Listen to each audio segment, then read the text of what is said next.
Praise the lord. దేవునికి మహిమ కలుగును గాక. ప్రభు నామంలో మీ అందరికీ వందనాలు. అందరు బాగున్నారా అండి? మీరందరూ బాగున్నారని మేము విశ్వసిస్తున్నాం. ప్రతిదినం మీ కొరకు ప్రార్థన చేస్తున్నాం. ఈ సమయంలో దేవుని వాక్యం వినడానికి మనమందరం మన హృదయాలను సిద్ధపరచుకుందాం. షకీనా మినిస్ట్రీ సంఘ కాపరి పాస్టర్ జి విజయ్ కుమార్ గారు ఈ సమయంలో మనకు వాక్య సందేశాన్ని అందిస్తారు. మనమందరం ప్రార్థనాపూర్వకంగా ఏకీభవించి దేవుని దీవెనలు పొందుదాము.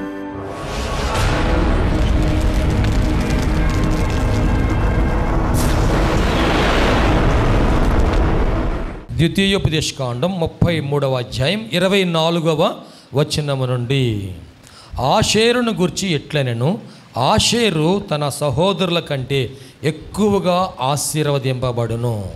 అతడు తన సహోదరుల కంటే కటాక్షము నొందును. తన పాదములను తైలములో ముంచుకొనును.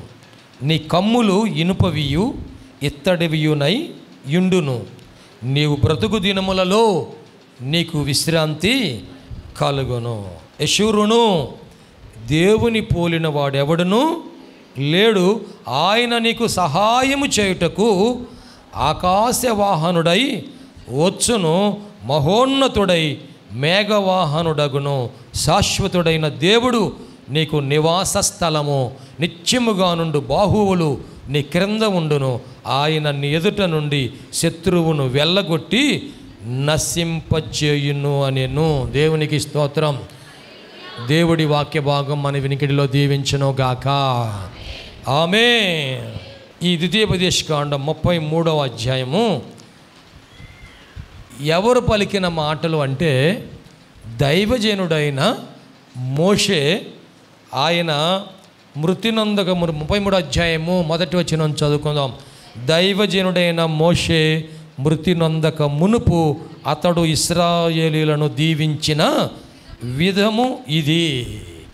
మోషే చనిపోవటానికి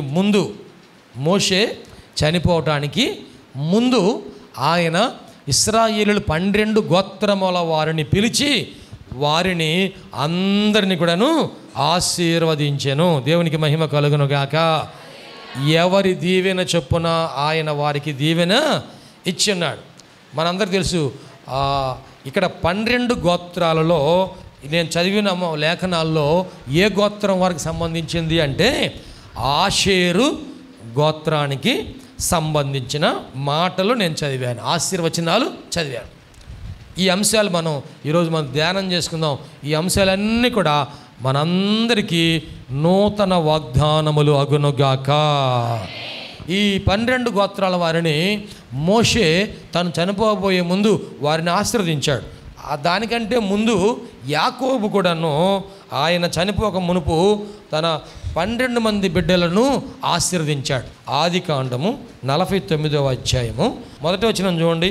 యాకోబు తన కుమారులను పిలిచి ఇట్లనెను, మీరు కూడి రండి, అంత్య దినములలో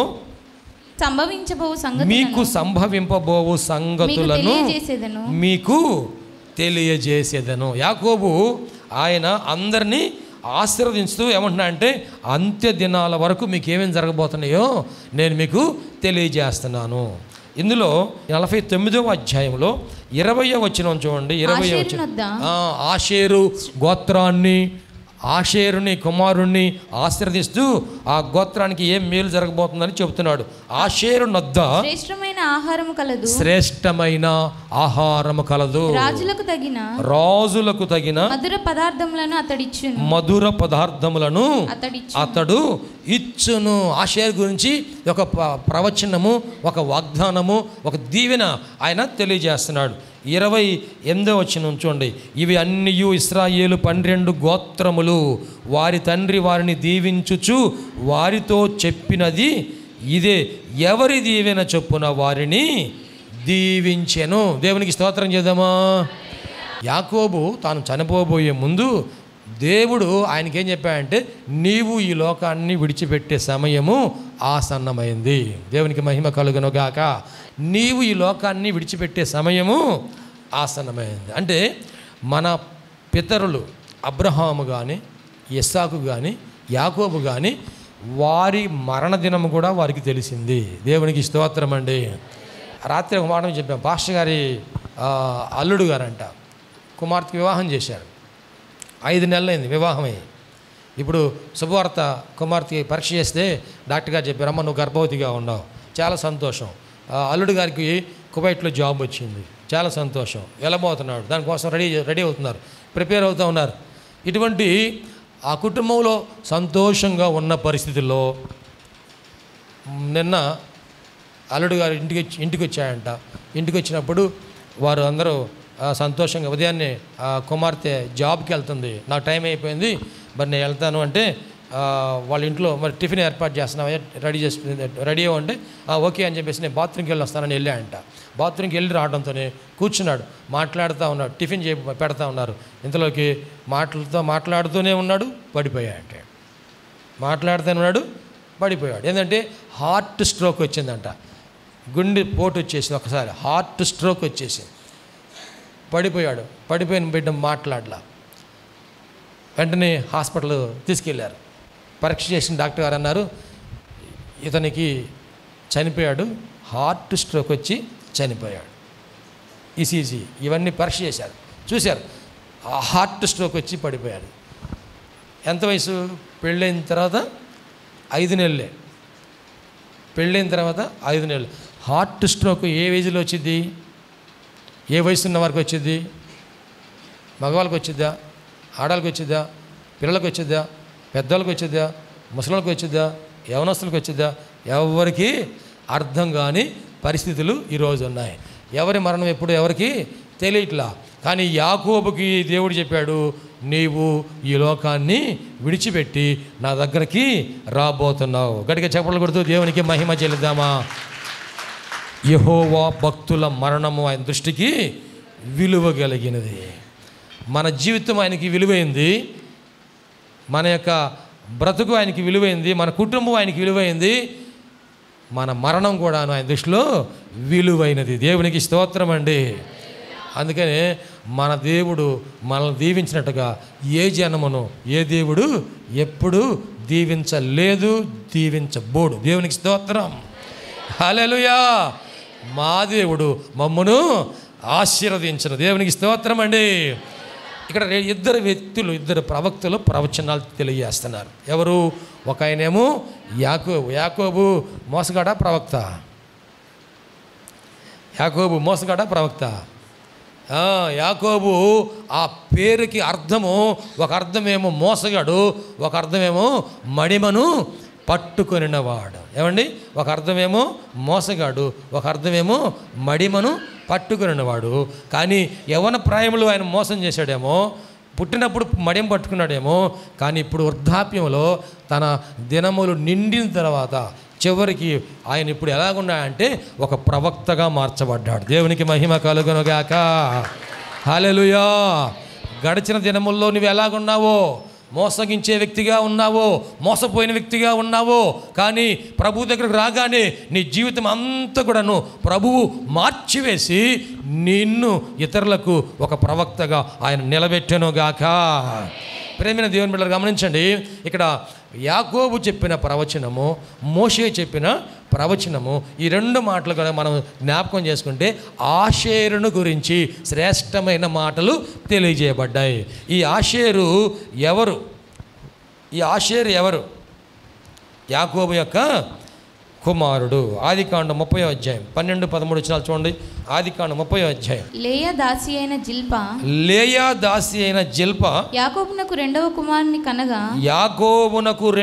కుమారుని కనగా లేయా నేను భాగ్యవంతురాలను స్త్రీలు నన్ను భాగ్యవతి అందురు కదా అని అతనికి ఆషేరు అను పేరు పెట్టాను. దేవునికి స్తోత్రం చేద్దాం. హల్లెలూయా. ఇప్పుడు యాకోబునకు 12 మంది సంతానం అంటున్నాం కదండి.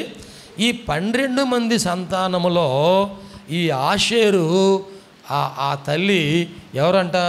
ఆషేరు తల్లి ఇక్కడ యాకోబునకు మొట్టమొదట ఎవరిని వివాహం చేసుకున్నాడు? లేయాను వివాహం చేసుకున్నాడు. లేయాను వివాహం చేసుకున్నప్పుడు లేయా యొక్క తండ్రి ఏం చేశాడంట? ఈ లేయాకి సహాయముగా ఎవరిని పంపించాడు? ఒక దాసిని పంపించాడు. ఆమె పేరు ఏం పేరు? జిల్పా. ఈ జిల్పా అనే ఆమె ద్వారా కూడా యాకోబు సంతానంగా అన్నాడు. ఆమెకు కుమారుడు పుట్టగానే ఆ కుమారుడిని చూసి ఆ లేయ అనుకుందంట, నన్ను చూసిన వారందరూ కూడా ఏమనుకుంటారు? భాగ్యవతి. ఏమనుకుంటారంటండి? భాగ్యవతి. ఈ పేరు ఎంతమంది పెట్టున్నారు? ఇక్కడ ఎవరు ఉన్నారా భాగ్యవతి? భాగ్యవతి, సౌభాగ్యవతి, లేకపోతే మగపిల్లలకైతే భాగ్యరాజు కదా. నన్ను చూసిన అందరూ ఏమనుకుంటారంటే భాగ్యవతి అనుకుంటారు అని ఆ పిల్లవాడికి ఏమని పేరు పెట్టింది? భాగ్యవతి అని అర్థమిచ్చే ఆషేరు అని పేరు పెట్టింది. దేవునికి మహిమ కలుగునుగాక. ఆషేరు అంటే అర్థం ఏంటంటే భాగ్యము. ఆషేరు అంటే అర్థం ఏంటంటే భాగ్యవంతుడు. మగవాళ్ళనేమో భాగ్యవంతుడు అంటారు, ఆడవాళ్ళనేమో భాగ్యవతి అంటారు. అలాగే ఇంకొక అర్థం ఏంటంటే దీవెనకరమైన. ఆషేరు అంటే దీవెనకరమైన. ఈ పేరు ఎంతమంది కావాలని కోరుకుంటున్నారు? దీవెనకరమైన. దేవునికి స్తోత్రం. దీవెన్ కుమారు, దీవెన్ బాబు, దీవెనయ్య కదా. ఈ పేరు దీనిలో ఉన్న అర్థమేది, దీనిలో ఉన్న అర్థం అది. కొంతమంది పేర్లు పెడతాను నాకు అర్థం కావట్లా, ఆ పేర్లు చదవాలనుకుని నాకు రావట్లా. ఒక పేరుకి ఒక అర్థం ఉండాలి. ఏమండి? ఒక పేరుకి ఒక అర్థం ఉండాలి. ఇందులో ఆషేరు అని పేరు పెట్టారంటే ఒక అర్థం ఉంది. ఏంటంటే ఇదిగో ఈ బిడ్డ దీవెనకరమైన బిడ్డ. దేవునికి మహిమ కలుగునుగాక. కానీ ప్రతి తల్లి ప్రతి తండ్రి కూడా ఏమని కోరుకుంటారంటే నా కుమారుడు దీవెనకరంగా ఉండాలి, నా కుమార్తె దీవెనకరంగా ఉండాలి. ఎవరికి? నాకు దీవెనకరంగా ఉండాలి, నా కుటుంబానికి దీవెనకరంగా ఉండాలి, నా సమాజానికి, నా బంధువులకి, నా స్నేహితులకి, నా సంఘానికి, నా ఇరుప్రక్కల నా దేశానికి నా బిడ్డ దీవెనకరంగా ఉండాలి అని కోరుకుంటున్న వారు స్తోత్రం చెప్పండి. హల్లెలూయా. అయితే ఇక్కడ ఆషేరు గురించి మోషే చెప్పిన మాట ఒకసారి ఫస్ట్ నేను ధ్యానం చేయాలని ఆశపడుతున్నాను. మోషే చెప్పిన మాట, ఆషేరు ఎటువంటి వాడే అంటే తన సహోదరుల కంటే ఎక్కువగా ఆశీర్వదింపబడును. అతడు తన సహోదరుల కంటే కటాక్షము నొందును. దేవునికి మహిమ కలుగును గాక. మొట్టమొదటి మాట ఏంటంటే తన సహోదరుల కంటే ఎక్కువగా ఆశీర్వదించబడును కదండి. ఇప్పుడు ఒక్కడే పుట్టి అనుకోండి, ఇంకా సహోదరులు అంటే ఎవరు ఉండరు. కానీ ఇక్కడ 12 మంది పుట్టారు. యాకోబు కుటుంబంలో ఎంతమంది పుట్టారండి? 12 మంది పుట్టారు. ఈ 12 మందిలో దేవుడంట ఆషేరును అధికముగా ఆశీర్వదించాలని కోరుకున్నాడు. దేవునికి స్తోత్రం. హల్లెలూయా. చూడండి, లేఖన భాగంలో మనం గమనించినట్లయితే ఆషేరు గురించి అక్కడ లేఖనంలో అధికముగా అతడు తన సహోదరుల కంటే కూడాను ఆశీర్వదించబడతాడు. ఇదే మాట బైబిల్ గ్రంథంలో కొంతమంది జీవితాల్లో నెరవేర్చబడడం మనం చూస్తాము. ఏశావు, యాకోబు. ఆషేరు వలె దేవుడు బైబిల్లో ఎవరెవరిని ఆశీర్వదించాడు? ఆది కాండంలో మనం చదువుతాం కదా, ఆదాము హవ్వలకు 2 కుమారులు పుట్టారు ఫస్ట్. ఆ తర్వాత ఇంక చాలామంది పుట్టారు. 2 కుమారుల పేర్లు ఏం పేరు? పెద్ద కుమారుడి పేరు కయీను, చిన్న కుమారుడి పేరు హేబెల్. ఇద్దరిలో ఆశీర్వదించబడిన వారు ఎవరు ఎక్కువగా? హేబెల్ ఎక్కువగా ఆశీర్వదించబడ్డాడు. ఓకేనా? ఆ తర్వాత 2 అన్నదమ్ములు ఏశావు, యాకోబు. ఏశావు, యాకోబు. ఇద్దరిలో ఎక్కువగా ఆశీర్వదించబడింది ఎవరు? యాకోబు ఏశావు కంటే ఎక్కువగా ఆశీర్వది. ఏమన్నా అంటే నీ సహోదరుడు నీకు దాసుడగును. యాకోబుని ఆ తండ్రి ఆశీర్వదిస్తూ ఏమన్నా అంటే నీ సహోదరుడు నీకు దాసుడగును. యోసేపును ఆశీర్వదిస్తే ఏమన్నారంటే యోసేపు నీ సహోదరులు నీకు దాసులవుతారు. ఆయనే ఒక దర్శనం చెబుతున్నాడు. నానా నాకు దర్శనం వచ్చింది నాన్న. ఏం కనబడింది ఆ కల్లో అంటే నాకు సూర్యుడు, చంద్రుడు, నక్షత్రాలు అన్నీ వచ్చి నాకు సాగిలపడి నమస్కారం చేస్తున్నాను. దేవుడు అంటున్నాడు నేను నీ సహోదరుల కంటే కూడా ఎక్కువగా నిన్ను ఆశీర్వదిస్తాను. దేవునికి మహిమ కలుగునుగాక. ఈ లోకంలో మనం పుట్టాము. అయితే మన కుటుంబం వరకు మీరు ఆలోచన చేయబాకండి, మన కుటుంబం వరకు మీరు ఆలోచన చేయబాకండి, అన్నదమ్ముల గురించి ఆలోచన చేయబాకండి. దేవుని యొక్క విశాలమైనటువంటి దర్శనం వాగ్దానం ఏమిటంటే ఈ భూలోకములో ఉన్న సకల జాతుల కంటే కూడా, సకల మతముల కంటే కూడా, సకల ప్రజల కంటే కూడా నా యందు విశ్వాసం కలిగిన, నా యందు భయభక్తులు కలిగిన మీరు వారందరికంటే అత్యధికముగా ఆశీర్వదించబడతారు. నమ్మిన వారు చెప్పండి కొట్టండి. నమ్మిన వారు ఆమేన్ చెప్పండి. ఆమేన్ చెప్పండి. ఇందా మనం చదువుకున్నాం, ద్వితీయోపదేశకాండము 28వ అధ్యాయం మొదటి వచనంలో అక్కడ మనం చదివినట్లయితే ద్వితీయోపదేశకాండం 28వ అధ్యాయం మొదటి వచనంలో నీవు నీ దేవుడైన యెహోవా మాట శ్రద్ధగా విని నేడు నేను నీకు ఆజ్ఞాపించుచున్న ఆజ్ఞలన్నిటినీ అనుసరించి నడుచుకొనిన ఎడల నీ దేవుడైన యెహోవా భూమి మీద ఉన్న సమస్త జనముల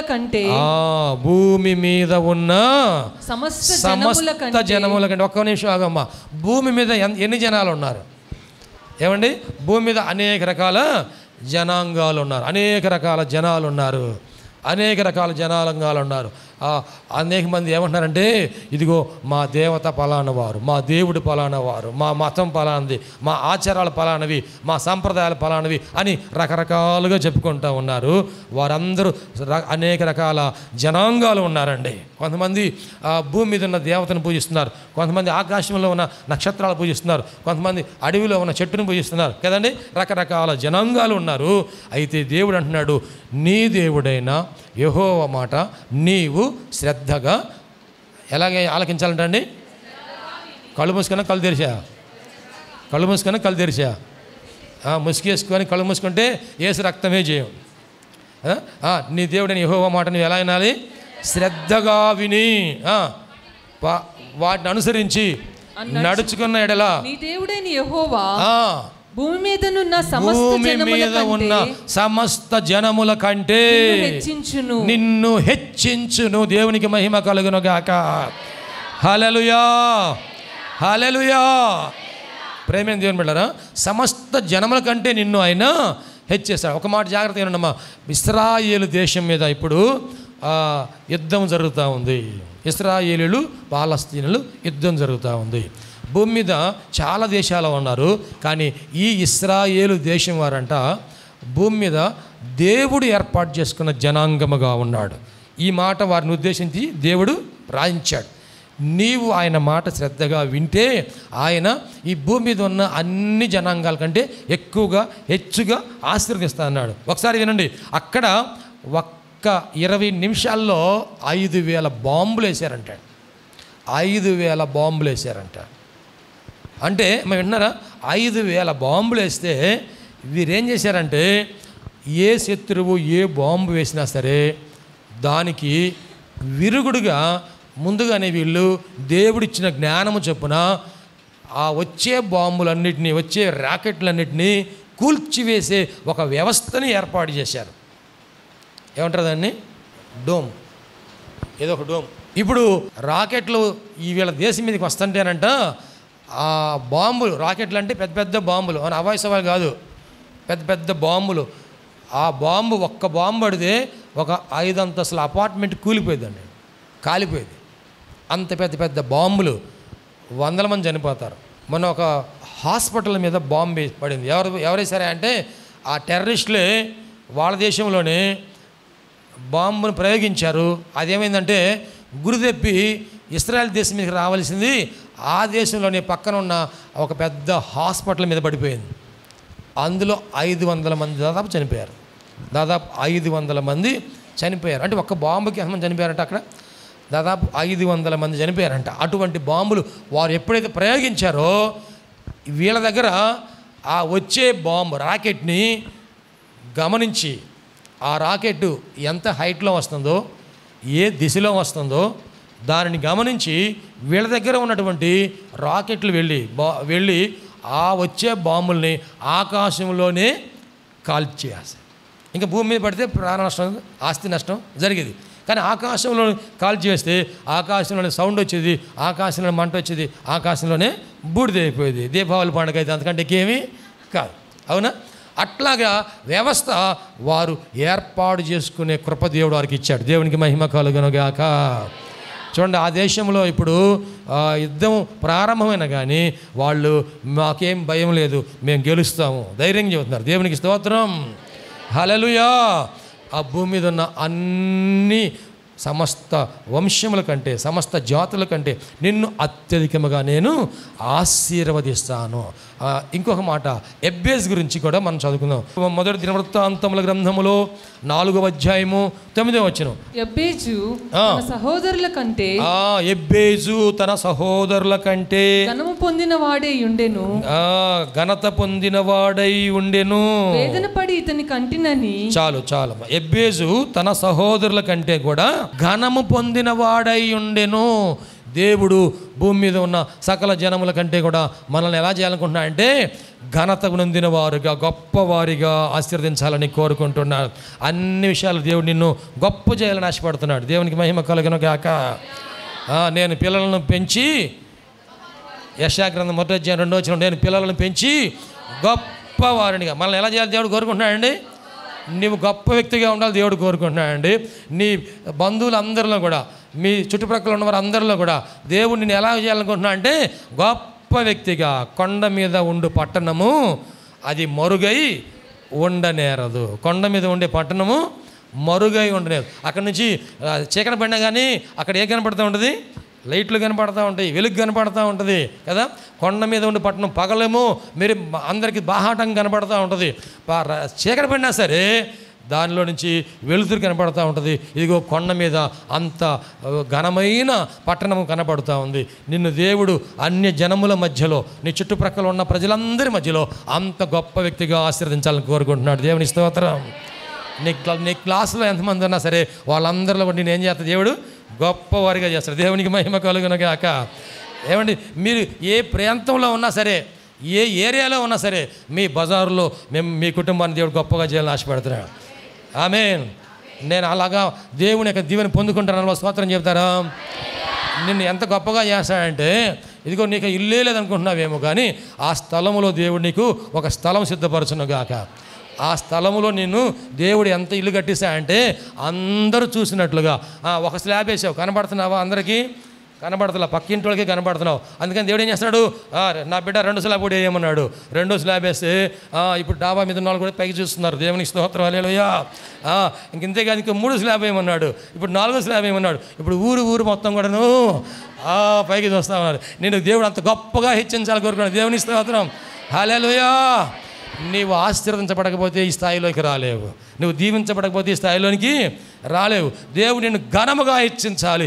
ఆషేరుని దేవుడు అటువంటి ఉన్నతమైన స్థితిలోనికి నడిపించబోతున్నాడని ఒక ప్రవచన వాక్కును, ఒక వాగ్దానమును దేవుడు అనుగ్రహించాడు. చూడండి ప్రేమైన దేవుని బిడ్డలారా, ఆ తర్వాత వచ్చిన వాళ్ళు అక్కడ ఏమి రాయబడిందంటే, ఇంకొక మాట మీకు జ్ఞాపకం చేస్తున్నాను. ఆషేరు తన పాదములను తైలములో ముంచుకొనును. పాదములను తైలములో ముంచుకొను అంటే అర్థం ఏంటంటే, పాదములు తైలములో ముంచుకొను అంటే ఇప్పుడు ఆయన నడుస్తుంటే ఆ నడకలో ఏమి గుర్తులు కనబడుతున్నాయి అంటే నూనె గుర్తులు కనబడతా ఉన్నాయి. ఈ నూనె దేనికి సూచనగా ఉంది అంటే పరిశుద్ధాత్మ దేవునికి. గట్టిగా చప్పట్లు కొడుతూ మహిమ చెల్లిద్దామా? ఈ అడుగులు, ఈ నడక పరిశుద్ధాత్మతో నడిచే నడకకు సూచనగా ఉంది. నేను పరిశుద్ధాత్మ దేవునితో కలిసి నడుస్తానన్న వాళ్ళు చప్పట్లు కొట్టి దేవునికి మహిమ చెల్లించాను. దేవుడు నిన్ను అభిషేకించను గాక, దేవుడు నిన్ను వెలిగించను గాక, దేవుడు నిన్ను ప్రకాశించను గాక, ఆత్మబలంతో నింపును గాక, ఆత్మవరములతో నింపును గాక, ఆత్మశక్తితో నింపును గాక. ఏలియా ఒక్కసారి భోజనం చేసి 40 దినాలు నడిచాడు, 40 దినాలు ప్రయాణం చేశాడు, 40 దినాలు అరణ్య మార్గంలో ప్రయాణం చేస్తున్నాడు. ఎవరిచ్చారు ఈ శక్తి అంటే పరిశుద్ధాత్మ దేవుడిచ్చి నడిపించాడు. దేవునికి స్తోత్రం, హల్లెలూయా. ఆ పరిశుద్ధాత్మ దేవుడు మనలను ఆ విధంగా నడిపిస్తాడు. అయితే ఆషేరంట తన పాదములను నూనెలో ముంచుకొని ఆయన నడుస్తాడంట.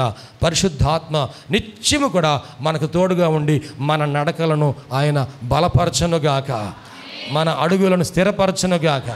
మనం ఎలా నడవాలి అంటే మనము సొంత బలముతో అయితే మనకిష్టమైన దారిలో నడుస్తూ ఉంటాం.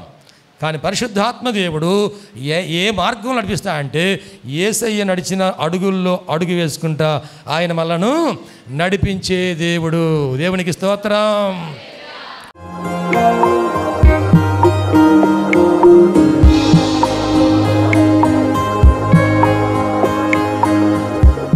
ప్రభునందు ప్రియ దేవుని బిడ్డలారా, ఎంతవరకు దేవుని వాక్యం విన్నందులకు ప్రభునామమున వందనాలు తెలియజేస్తున్నాం.